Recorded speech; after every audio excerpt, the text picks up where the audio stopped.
Sejam todos bem-vindos a mais um episódio de Entre Balões e Quadros, o seu clube de leitura da Black Company. Toda semana trazemos discussões sobre mangás, quadrinhos, manhwas e muito mais. Eu sou Vitória Meller e quem está comigo aqui hoje é o Léo. Bom dia, boa tarde, boa noite. Quem fala com vocês é o Léo e hoje nós iremos falar sobre um mangá que vai deixar seu coração quentinho. E a Drica. Oi, boa noite, gente. Eu quero dizer que eu amei demais esse quadrinho, gente. E realmente eu estou com o coração muito quentinho, muito mesmo. É fofo demais. Fofo é a palavra. Hoje, então, estamos com uma convidada muito especial, Lígia Zanella, autora de Calendar. Vamos mergulhar nessa história emocionante e cheia de significado, que nos faz refletir sobre mudanças, crescimento pessoal e como enfrentamos os desafios da vida. Mas antes, você já sabe, né? Curte, se inscreve no canal, ativa o sininho e compartilha com os amigos. E é claro, nossos episódios estão disponíveis todos os domingos ao meio-dia no Spotify e no YouTube. Bora começar o programa então. Hoje, então, vamos falar sobre Calendar, que acompanha a trajetória de Susan, uma mulher madura e inteligente que sustenta sozinha a casa onde mora com sua irmã e sua mãe. Susan é o tipo de pessoa que encontra sentido no trabalho e vive praticamente só para isso. Porém, sua vida vira de cabeça para baixo quando a empresa a qual ela dedicou anos de serviço a demite. Essa mudança inesperada a faz perder o chão, mas também a coloca em um caminho de autodescoberta. Ao conhecer pessoas diferentes, Susan começa a perceber que existem outras formas de ver a vida e que o controle que ela tanto prezava talvez não seja a chave para a felicidade. Essa história é sobre como, muitas vezes, a diversidade pode se tornar a oportunidade que precisamos para nos reinventar. Mas será que estamos preparados para encarar isso de forma positiva? Então, a gente está aqui com a Lígia. Eu queria que tu nos contasse um pouquinho sobre a tua trajetória, um pouquinho sobre ti, sobre a tua carreira. Oi, pessoal. Bom, eu sou a Lígia Zanella. Eu sou uma ilustradora, quadrinista e designer. Eu comecei primeiro como designer, né? Fiz faculdade aqui na minha cidade, eu sou de Sorocaba. E depois, só que eu sempre gostei de desenhar, sempre fui adepta de fazer quadrinhos desde os meus 12 anos de idade, que foi quando eu comecei a escrever, né? Então eu sempre comecei fazendo quadrinhos. E aí eu estava na minha faculdade, eu tinha meio que abandonado a ideia de trabalhar com isso, porque muita gente me dizia que não tinha nada a ver, que não dava dinheiro e tal. Mas aí na minha faculdade, uns amigos chegaram em casa, descobriram esses quadrinhos muito antigos que eu tinha guardado em casa, né? E leram. E aí uma dessas amigas botou na parede e falou: por que você não continua com essa história? Eu só tinha o primeiro volume dela, né? E aí aquilo acendeu de novo, essa chaminha no meu coração, porque era algo que eu tinha achado que eu tinha esquecido, né?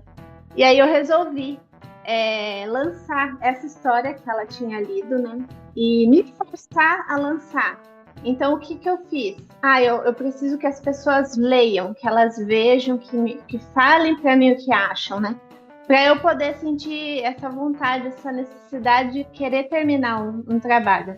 Então, eu comecei quando eu já estava na faculdade, eu comecei a escrever essa história de novo e lançar em site de leitura online, né?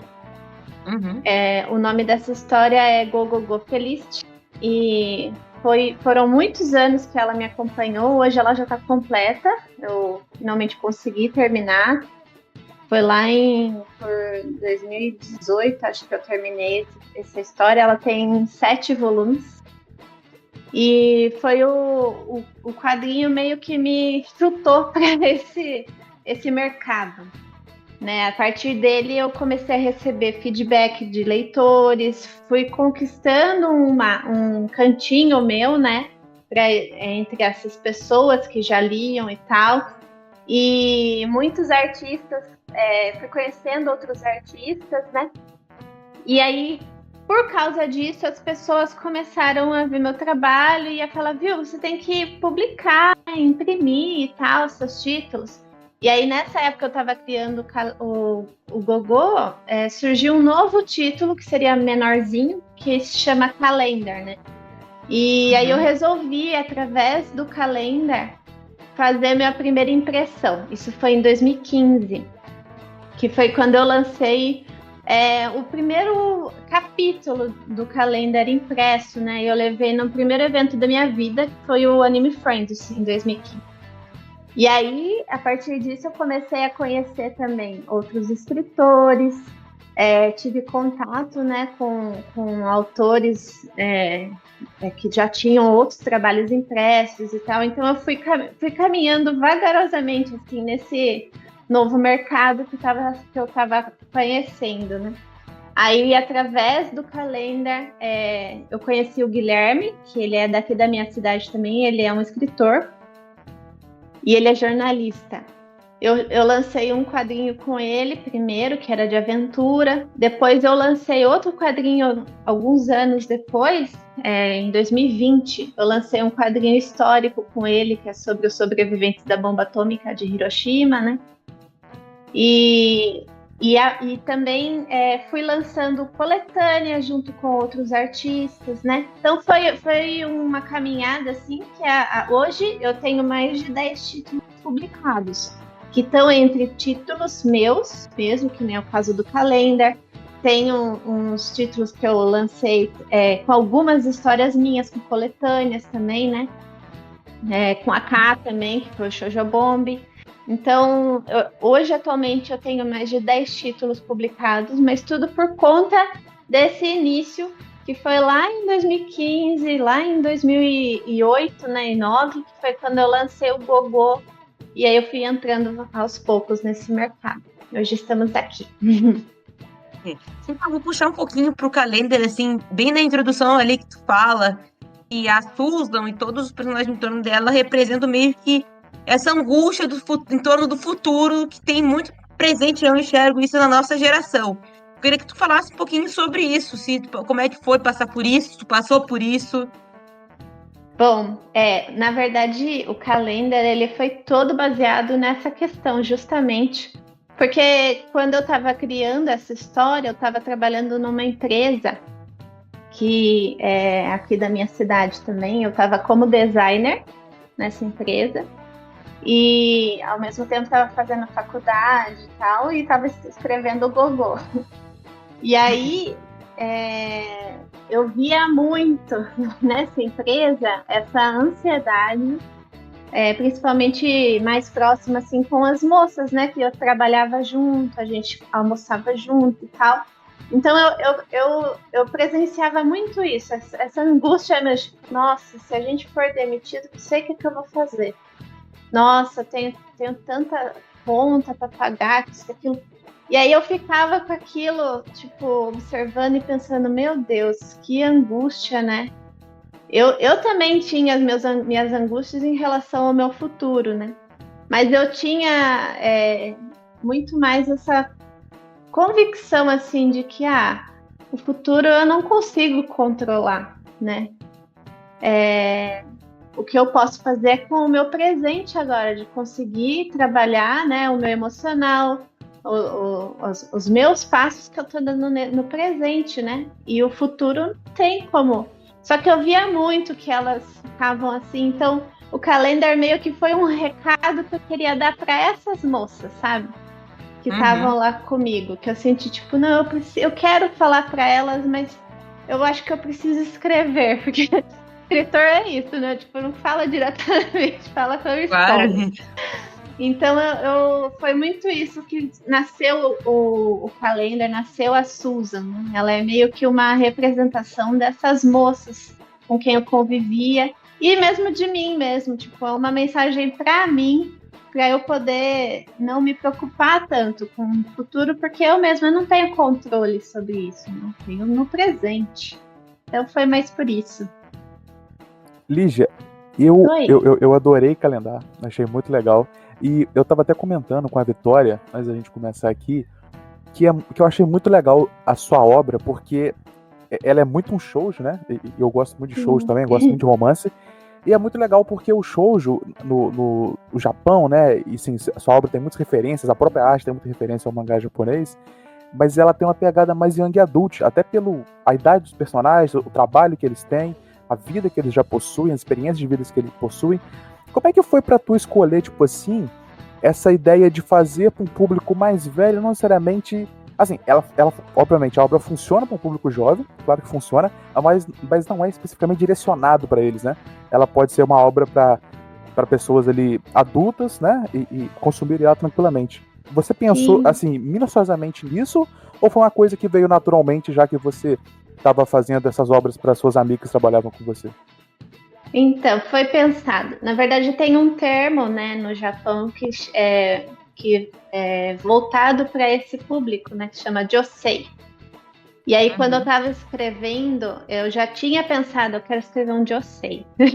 Só que o meu Josei, ele é um Josei que jovens, adolescentes podem ler também, não tem nada demais, assim, né? Mas eu queria tratar de assuntos mais profundos do que só o romance, né? Aquela coisa de adolescente. Então, para eu conseguir falar com pessoas mais velhas também, eu resolvi que eu ia criar um Josei. Tanto é que na época, quando eu lancei o Calendar, ele era conhecido como o Josei brasileiro, né? Porque tem essa pegada mais madura no roteiro.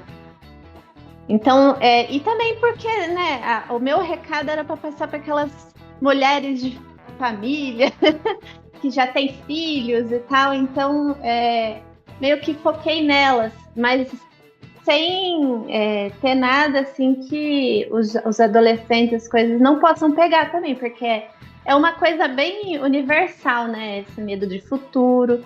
E para quem está crescendo, está amadurecendo, vai entrar no mercado de trabalho, também vai passar por isso. Então, acredito que seja uma coisa bem ampla, apesar dos personagens eles serem mais velhos e tal.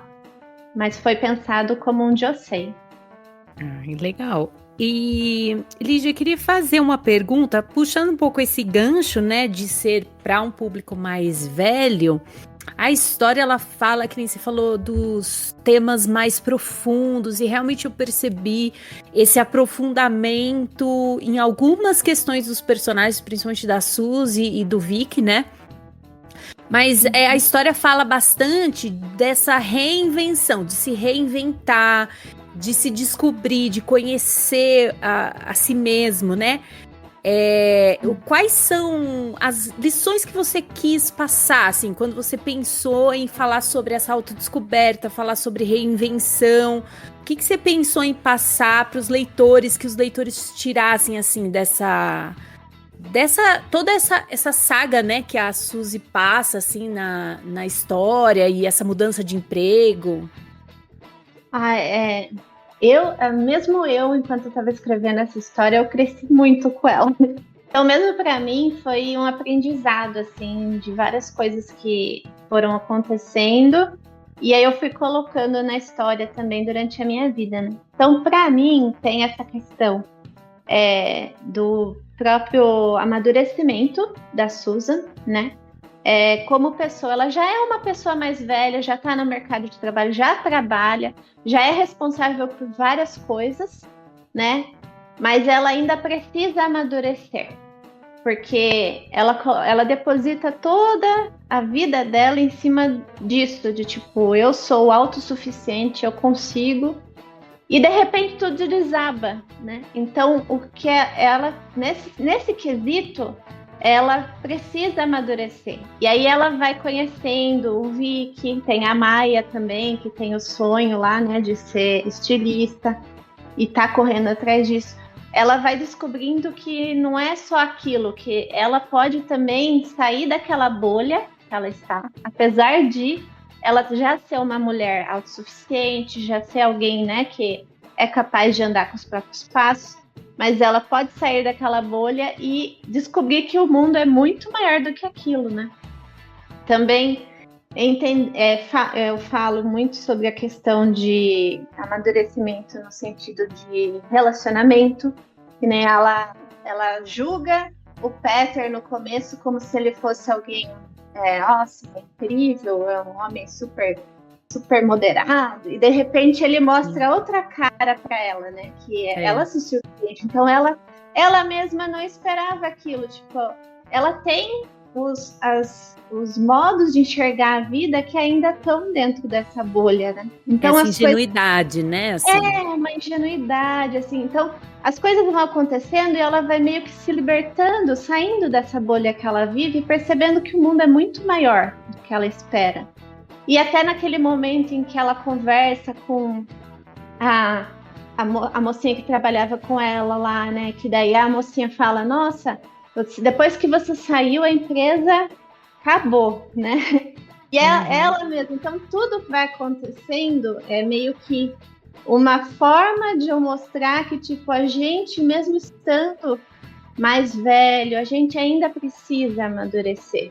Independente de como seja, de que passo a gente está na nossa caminhada, né? Mesmo sendo uma adolescente, uma dona de casa, uma mulher de negócios, a gente, de qualquer forma, a gente vai ter que ir amadurecendo e crescendo.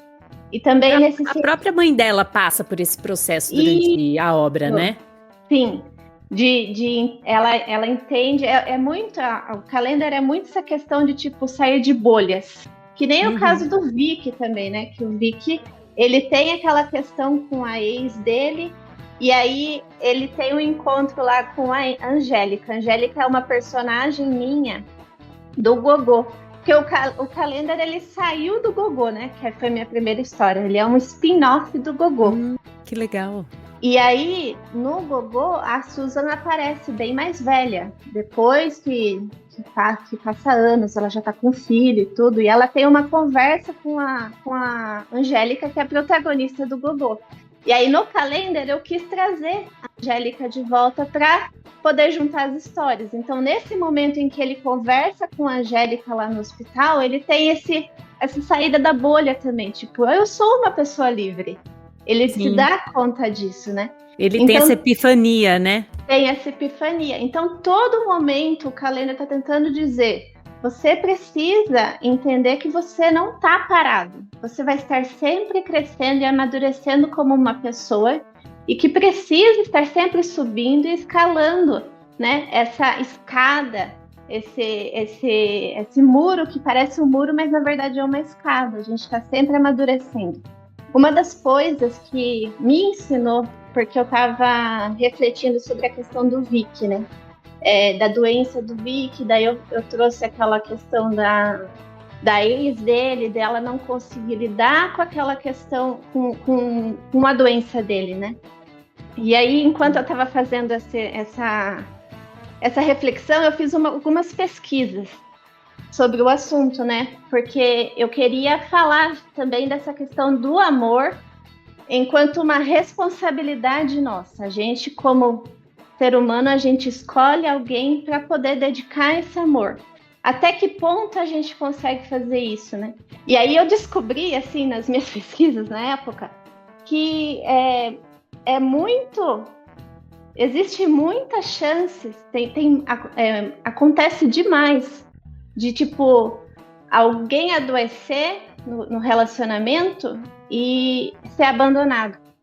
Eu fiquei meio chocada na época, né, quando eu li isso, mas é o que acontece, porque e o que mais acontece é, tipo, se a mulher fica doente, ela as chances de ser abandonada é muito maior do que se o homem fica doente. Sim. Então, eu quis trazer também essa questão para o Calendar, para que a gente pudesse refletir nessa questão da maturidade enquanto uma pessoa que se relaciona com outra, sabe? Tipo, até que ponto você agarraria a oportunidade de poder dedicar o seu amor a alguém. Então, eu trabalho muito com isso nesse sentido no calendar também, sabe? De a gente poder refletir sobre, usando a Susan e o Vic, né, como base, sobre essa questão de tipo, até que ponto você entende que o seu amor é suficiente para você poder ofertar para alguém, independente do que acontecer com a pessoa, né? Então, o calendar também trouxe isso. Isso foi uma reflexão para mim na época, né? E aí eu resolvi pôr no papel também.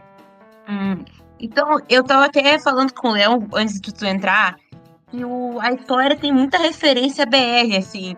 O que mais chocou foi o chuveiro elétrico, assim. Todo mundo teve já um chuveiro elétrico daqueles branquinhos.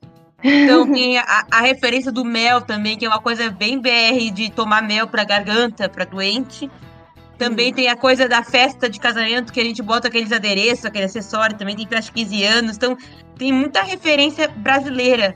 Mas eu acho legal que eu queria saber como é que tu conseguiu, tem essas referências brasileiras, mas criar uma história que se tu lê, sei lá, no Japão, nos Estados Unidos, de outras culturas, ela é tão universal. Tu consegue ler, é uma história bem universal para qualquer cultura. Então, eu tentei ao máximo, assim, alcançar. O meu foco sempre foi o público brasileiro, né? Então, tudo que eu conhecia do que eu já passei, né, da minha vida, eu fui aplicando essas coisas do mel, né, dos negócios da festa de casamento e tal. Essas coisas eu fui aplicando porque é o que eu vivo, né? Só que como o calendar trata de um tema tão amplo, que é mercado de trabalho, ansiedade, né, sobre a questão do futuro, relacionamento, mesmo que esses detalhes, essa história vá para outro país, não tem como não se identificar, né? Porque isso é muito amplo. Mas uma coisa que eu gosto, e assim, eu sou uma pessoa que cresceu lendo shoujo, sabe? Então, todas as referências que tem de shoujo no calendar é porque eu bebia isso quando eu era criança, adolescente. A minha vida foi bebendo shoujo lá. Então, por isso que ele tem tantos detalhes também que lembram um shoujo comum, assim, japonês, né? Mas acredito que por ter todos essa reflexão em cima de coisas tão gerais, assim, tão amplas, né? Eu acho que acaba atingindo, não tem como fugir de você conseguir se colocar no lugar da personagem nesse sentido, né? Uma coisa que eu sempre gostei dos mangás japoneses é que eu conseguia aprender muito da cultura japonesa lendo eles. Então eu aprendia palavras Nissan, Otosan, todas aquelas palavras japonesas, aprendi os costumes de falar itadakimasu e tudo mais, lendo os mangás. Aí, quando eu li, eu falo, eu quero que os japoneses leiam os meus mangás também e descubram como é viver no Brasil, não é, Marco? Eu tenho que mostrar a minha cultura também. Então, eu sempre tentei meio que imitar eles também, tipo, trazer para o quadrinho a nossa cultura, né? Por isso que tem todos esses elementos brasileiros. Eu vou fazer uma pergunta agora, mas se você não tiver lido o mangá, eu vou só mudar minha pergunta porque ela não fez sentido nenhum. Você já leu Your Lie in April? Ou já viu? Your Lie in April. Em japonês é Shingatsu wa Kimi no Uso.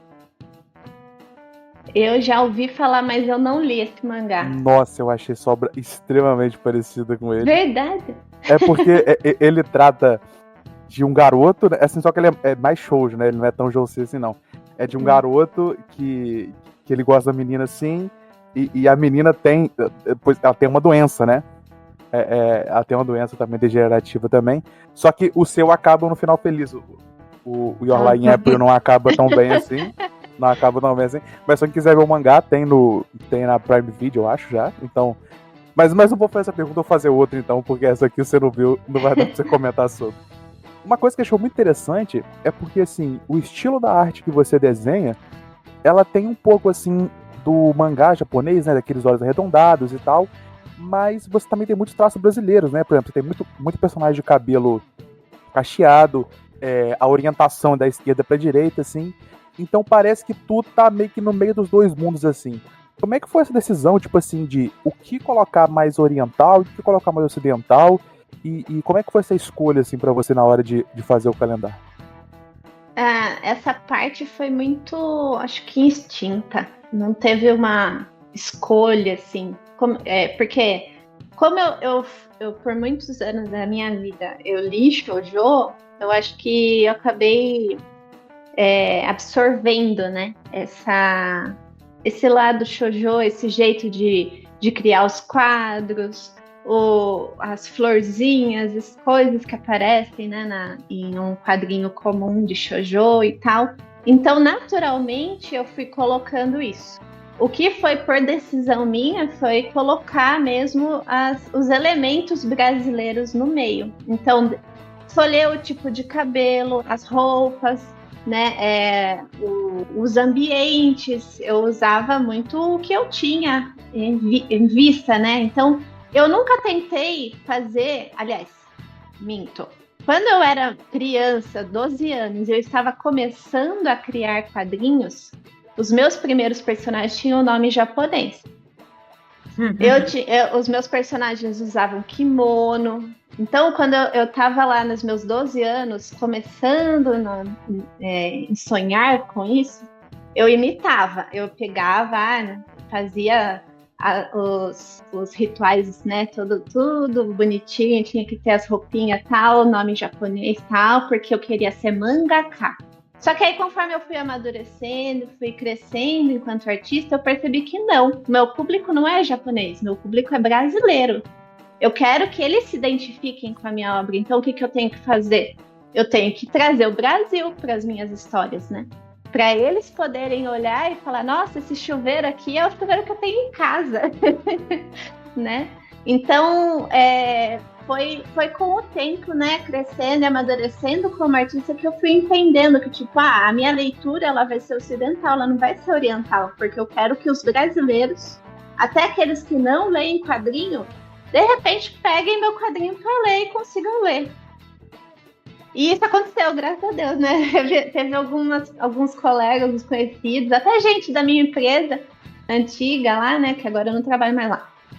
Que leu o calendar e gostou e tal, né? Então, tudo que eu fui aplicando, assim, de brasileiro, eu posso dizer que teve uma intencionalidade. Agora, essa questão de lembrar os rostinhos, as caretinhas, né? Lembrar o shoujo, isso aí é porque eu bebi muito desse elixir do shoujo. Então, eu estou meio que impregnada com isso e aí acaba sendo colocado naturalmente nas histórias, né? Faz parte.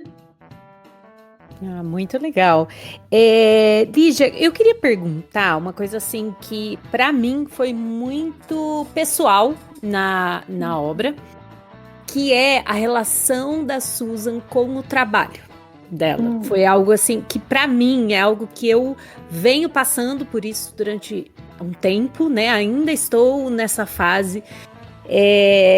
Essa relação dela com o trabalho no início da história, antes dela ser demitida, e depois a gente percebe que ela vai mudando ao longo da história.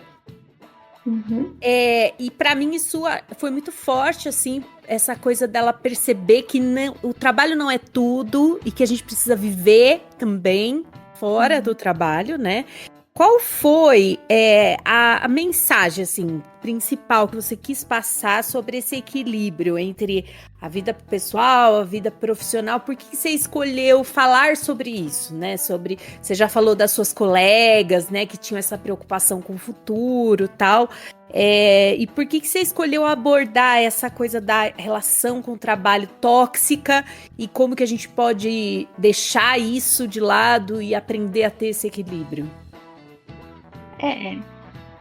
Como é um tema assim que, querendo ou não, a gente acaba entrando com muita força, né? Porque eu preciso me sustentar, eu preciso cuidar da minha família, eu sou autossuficiente, então eu tenho que fazer isso. Eu vi muito isso acontecer também com familiares, né? Que meio que perdiam o chão, assim. Então, até comigo, assim, né? Existia esse receio. E eu fui percebendo que, tipo, não é assim. Eu não preciso viver. É justamente esse relacionamento tóxico com o meu trabalho, né?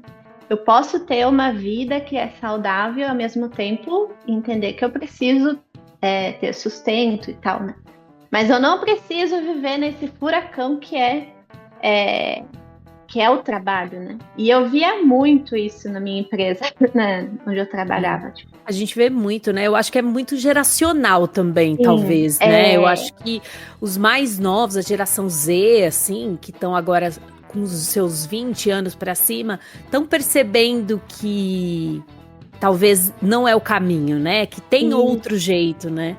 Isso. E aí, tanto é que na minha empresa o pessoal era tudo mais velho que eu lá. Então, acho que era uma coisa que eu sentia por ser da geração mais nova também, né? Mas eles tinham toda essa crise. E aí, para mostrar também que, tipo, a Susan, ela estava naquele emprego inicialmente. Ela era uma pessoa dedicada, responsável. E ela colocava tudo, né, em cima disso. Então não era necessariamente tudo assim, eu digo, a vida dela em cima disso. Não era necessariamente no trabalho que ela estava colocando toda essa responsabilidade. Era na capacidade dela de carregar tudo, entendeu? Então, seria mais ou menos dizer assim, eu sou autossuficiente, eu consigo lidar com tudo, eu me resolvo na vida, não preciso da ajuda de ninguém. Então era meio assim que a Susan, no fundo, pensava. De repente, ela deu conta de que não, que ela poderia perder tudo aquilo que toda aquela trajetória. Tanto é que tem no começo do quadrinho, tem um momento que ela tá olhando pro pano do trabalho, assim, e né, pensando, nossa, o tanto que eu caminhei para conseguir o lenço, né, que ela tem, que é o lenço de quem subiu de cargo, né? Do uniforme, né? Isso. E aí ela olha para aquele lenço e, tipo, nossa, tudo que eu fiz para conseguir ganhar isso aqui agora não é nada, né? Então, ela tem esse choque e é justamente o que eu quero conseguir que as pessoas entendam também, que, tipo, você tá correndo atrás de algo que amanhã pode virar nada. E aí? Qual que é o seu próximo passo, né?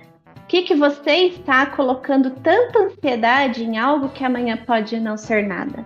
E aí, quando ela encontra a Maia, quando ela conhece o Vicky, e até mesmo o Luca, né, que trabalha com o Peter, ela vai vendo que cada um tem um ponto de vista sobre trabalhar. Então a Maia, ela tem esse sonho, ela corre atrás desse sonho. O Vicky, ele é mais do deboísmo, né? Ele tá lá, ficando no parque, ele trabalha no hospital do pai, né? Então ele é muito de boa. E aí o Luca, ele já não, ele é que nem a Susan. Ele segue, ele é super focado naquilo que ele quer, responsável com tudo que ele carrega e tal, né? Mas, ao mesmo tempo, ele também tem a noção de que o chefe não é tudo aquilo que ela imaginava, né? Que ele sabe das coisas, né? Então, ela vai aprendendo e vai pegando isso dos outros também. Tipo, cada um tem uma coisa que ela pode... tem um modo de pensar que ela pode capturar para ela e, assim, formar o entendimento dela sobre o que ela realmente quer para a vida dela, o que ela realmente quer fazer com o trabalho dela, com o que ela pode oferecer para o mundo. E até mesmo a mãe, né? A mãe também tem todo esse esse momento, esse clímax que dá quando ela é demitida, mas depois a mãe se junta a ela para tipo, não, eu preciso também buscar aquilo que eu almejo, né, para poder cuidar da minha família também, né, e não ficar dependente e não jogar toda a responsabilidade em cima da minha filha e tal. Então, existe esse crescimento nesse sentido de que a Susan, ela tá muito fechada no conceito dela do que é trabalho, mas ela entende então que não é só isso, que existem outras formas de enxergar o que é o trabalho e o que é viver de verdade, tendo o trabalho como uma bênção também. Não é só uma prisão, não é tudo na vida, né? Não é tudo na vida. Então é o aprendizado maior assim que o Calendar tenta trazer também. Muito legal.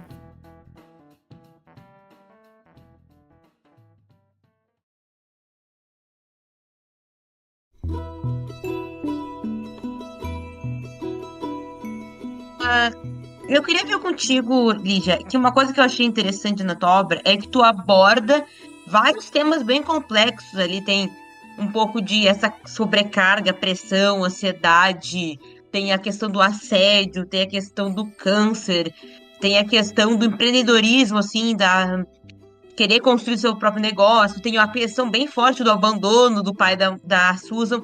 Como é que tu foi construir esses vários núcleos? Mas eu acho legal que tu consegue trazer todos esses temas barra pesados, assim, complexos, só que de uma forma leve, que não fique um mangá denso, pesado, mas tu trata de assuntos importantes.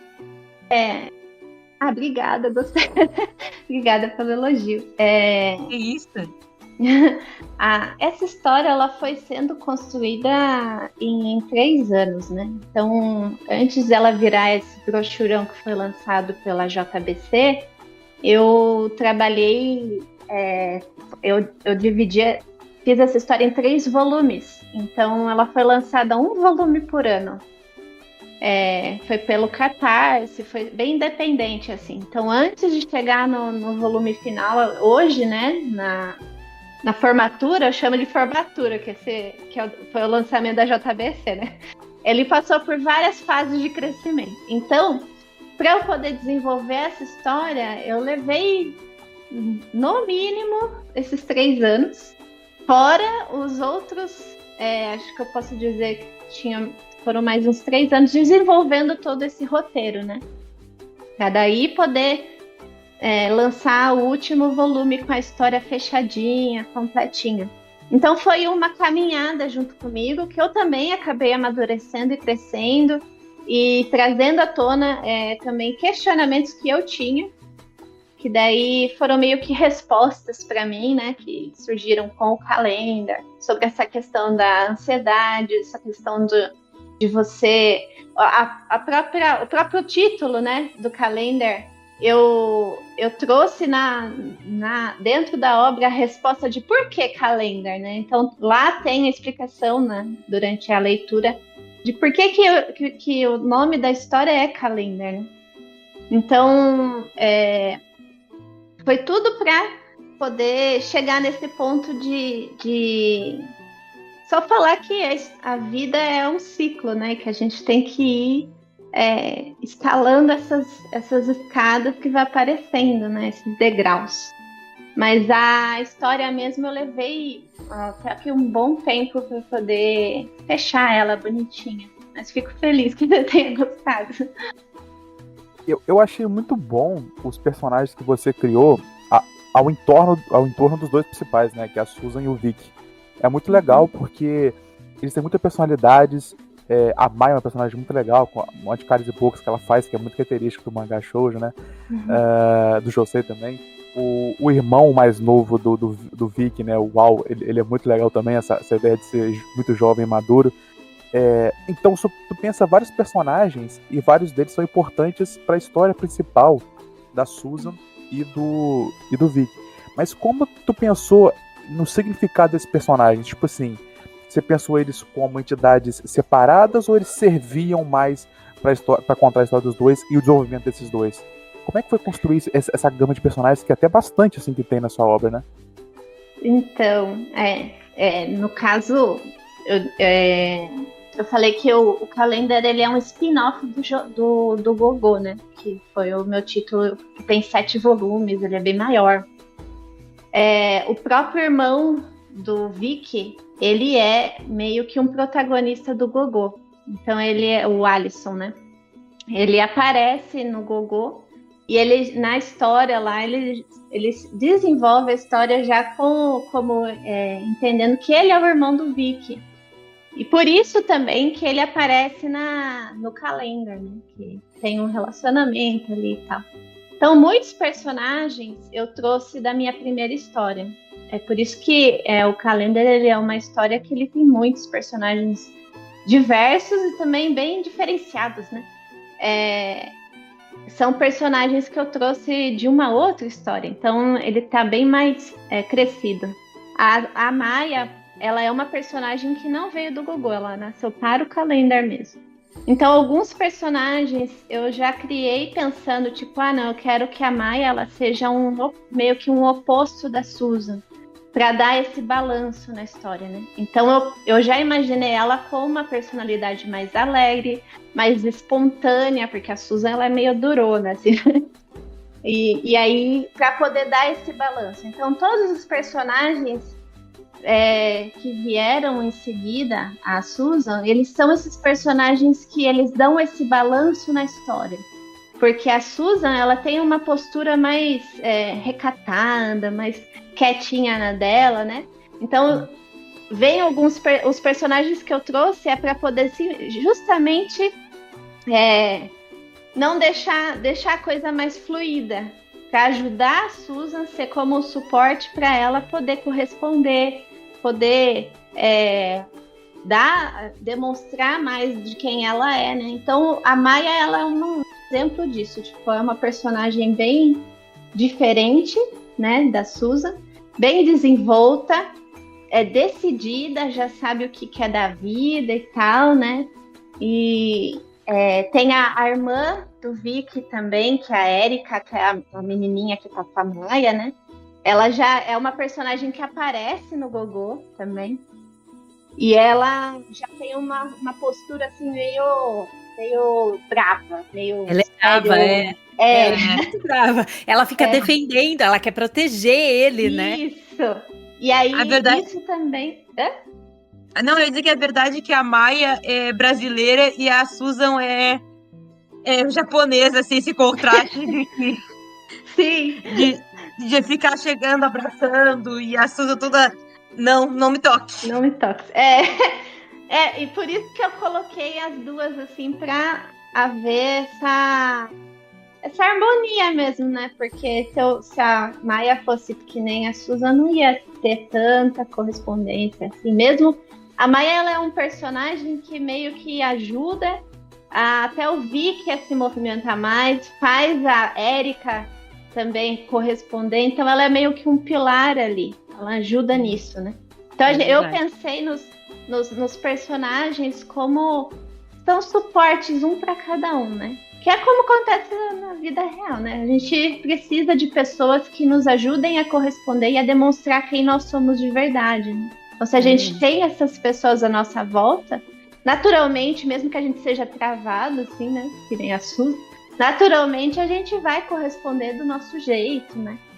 Então, essas pessoas que rodeiam a Susan, elas têm isso. Até mesmo o Luca, por exemplo. O Luca, ele já é mais quietão e tal, né? Ele tem a postura dele.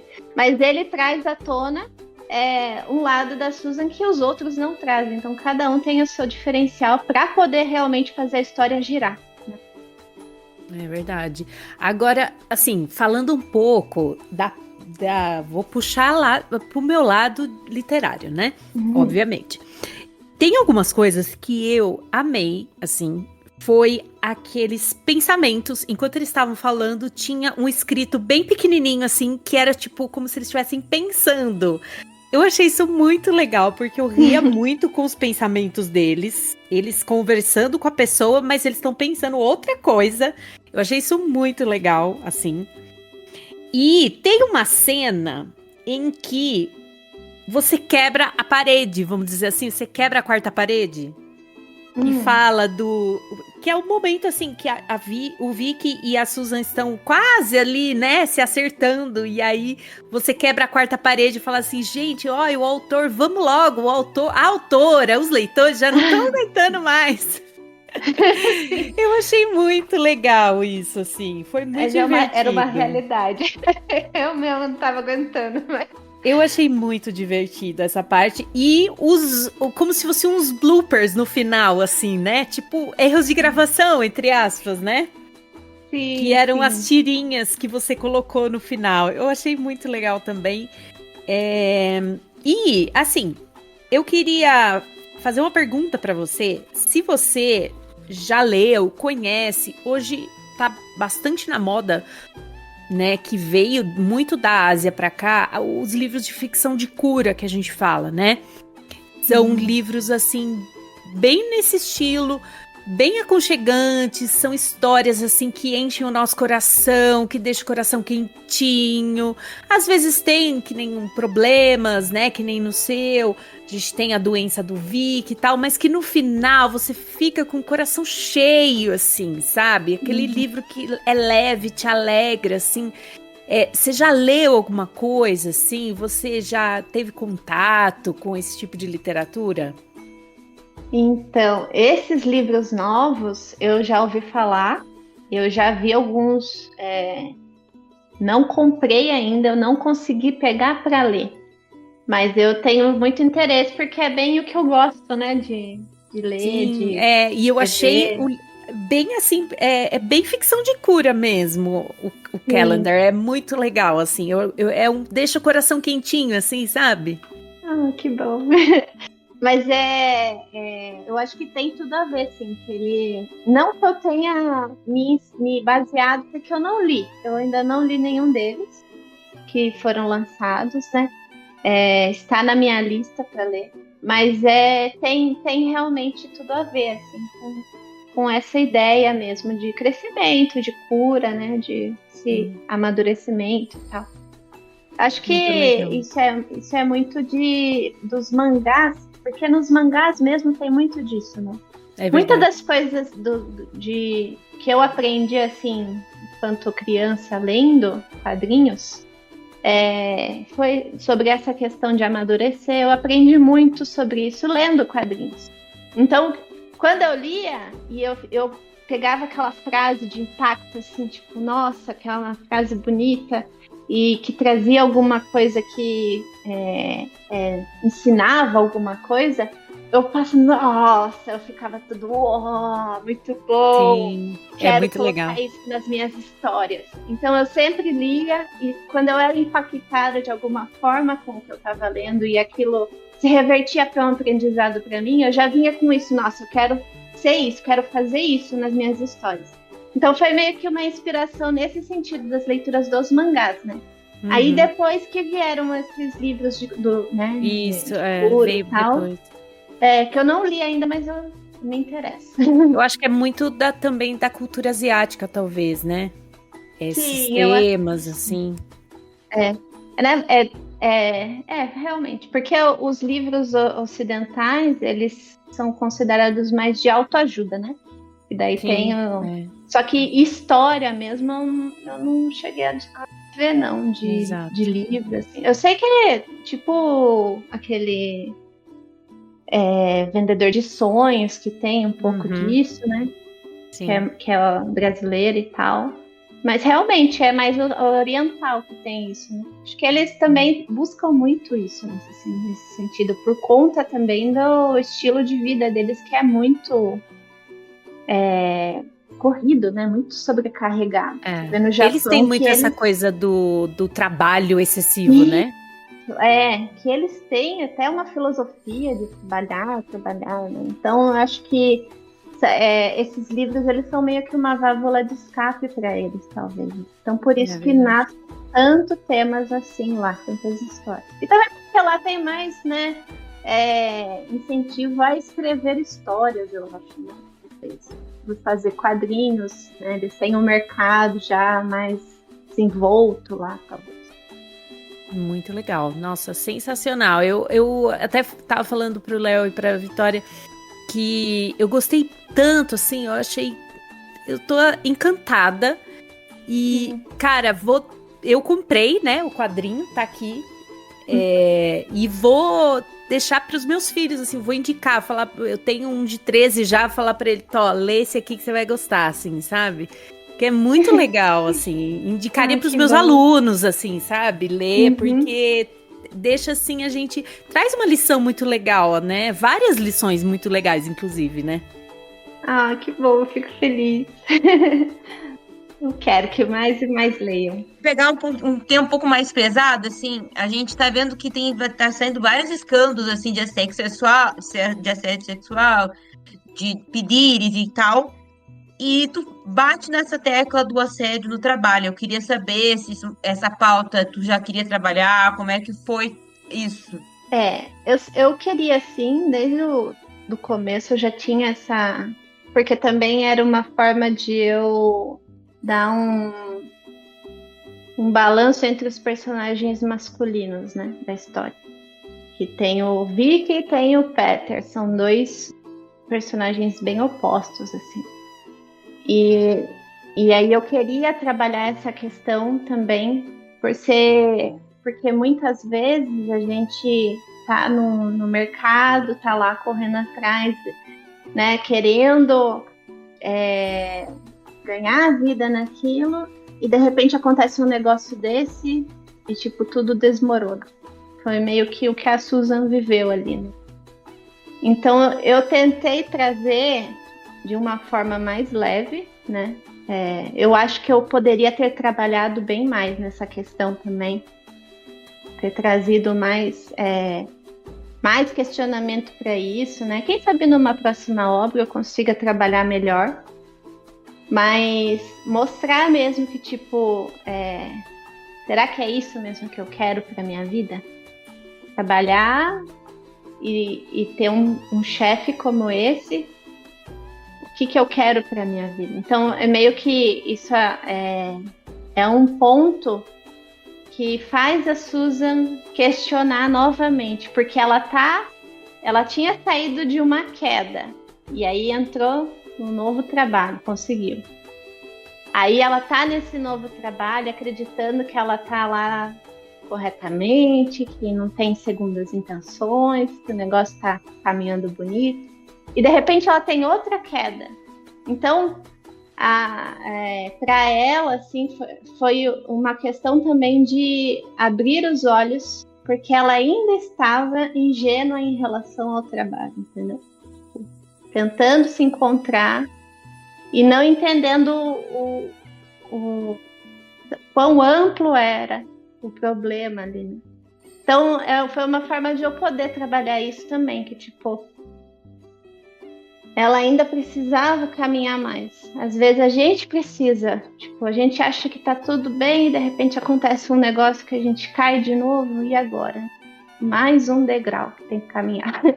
Então, nesse sentido, foi a forma de eu mostrar que, tipo, a vida não é subir um degrau e pronto, estou aqui. A vida é sempre ter esse ciclo, esse crescimento, amadurecimento. E aí até no final, quando ela fala com o Peter, que o Peter encontra ela lá no trabalho da Maia e tal, né? Ela fala, você tem ela entende que a arrogância dele, né? Tipo, mas você tá aí. Você não pode comprar o que eu quero, né? E aí ela consegue entender que, tipo, não é isso que eu quero. Eu vou buscar aquilo que eu realmente entendo como minha identidade também. Tudo isso. Então o Peter foi meio que também um degrau que ela teve que subir. Mas eu acho que eu posso trabalhar bem mais nesse sentido nas próximas histórias. Vamos ver o que vem pela frente. Lígia, como a última pergunta aqui do nosso episódio, o que você pode falar pra gente sobre projetos futuros, trabalhos futuros que você pode falar, né? Tem algumas coisas que você não pode falar pra gente. O que você pode falar pra gente do que você tem planejado pro futuro agora como quadrinista? Boa, spoilers. Bom, eu tenho algumas histórias que estou desenvolvendo agora.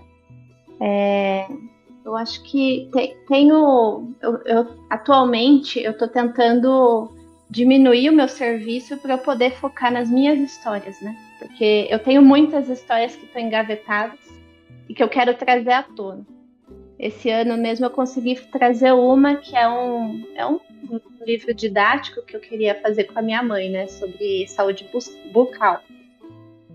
E aí eu consegui, que estava parada, assim, tinha uns 3 anos. Então eu tenho vários títulos que estão parados e que eu quero trazer à tona até o ano que vem. Esse ano aqui, eu tô lançando na minha rede social um título que fala sobre saúde mental. É uma história bem lúdica, assim. Eu trago personagens, são 3 personagens que cada um representa uma coisa. Um é o presente, outro é o passado e outro é o futuro. E aí eles dialogam sobre isso, né? Sobre a vida, tipo, o título da obra é A Tela, o Jardim e a Colcha. A Tela, o Jardim e a Colcha. Que são os 3 personagens representados. A Tela é o presente, ela é uma pintora, e ela tem uma tela em que tudo acontece. A tela é a nossa vida, e aí ela vai colocando umas tintinhas na obra como um todo, né? E acontecendo algumas coisas durante a história. O Jardim é o futuro, que é uma personagem que é uma jardineira. E o passado, ele é a colcha de retalhos, que ele é um costureiro e ele vai costurando a colcha de retalhos que vai surgindo da tela. Então, Nossa, toda essa história eu desenvolvi para falar sobre o Setembro Amarelo, que teve uma exposição aqui. E aí eu tô lançando essa história na internet. Aí, dessa história surgiram 2 contos, que eu também tô lançando nas minhas redes sociais. E aí esses 2 contos eu vou transformar em livros pequenininhos, né? Eles são contos bem curtinhos, para poder lançar na CCXP esse ano lá. Então vão ser 2 contos sobre saúde mental, que derivam dessa história principal. Aí se vocês quiserem ler, ler lá na minha rede social. Eu tô lançando aos pouquinhos. Vai lá, sigam a Lígia no Instagram, nas redes sociais, para vocês não perderem. Isso. E aí, fora isso, eu tenho uma outra história também, que ela tá engavetada há muitos anos. Que eu quero ver se eu consigo lançar no ano que vem. E ele é uma história de uma personagem que eu amo muito, que eu criei. Ela se chama Tulipa. E ela tem toda uma história assim que é muito lúdica, mas fala sobre crescimento, sobre amadurecimento, né? E aí eu quero trazer essa história no ano que vem. Então, tem mais um projeto assim que eu tô desenvolvendo. Fora isso, tem algumas outras histórias, mas esse eu não posso contar ainda, porque tá em progresso. Segredo de justiça, hein? Calendar nos lembra que, às vezes, os maiores desafios de nossa vida são, na verdade, portas para novas oportunidades e caminhos que nunca imaginamos. Susan nos ensina que o controle não é tudo e que a verdadeira força vem da capacidade de se adaptar e de se reinventar. Então, se você ainda não leu essa obra maravilhosa de Lígia Zanella, recomendamos fortemente que confira. Além de ser uma história envolvente, é uma verdadeira reflexão sobre a vida, trabalhos e sonhos. Agradecemos mais uma vez, então, a Lígia por estar aqui com a gente hoje. Foi uma honra ouvir mais sobre o processo criativo e as inspirações por trás de Calendar. Não se esqueçam de conferir o episódio completo no Spotify e no YouTube e conferir o perfil da Black no Instagram. Até o próximo episódio, galera!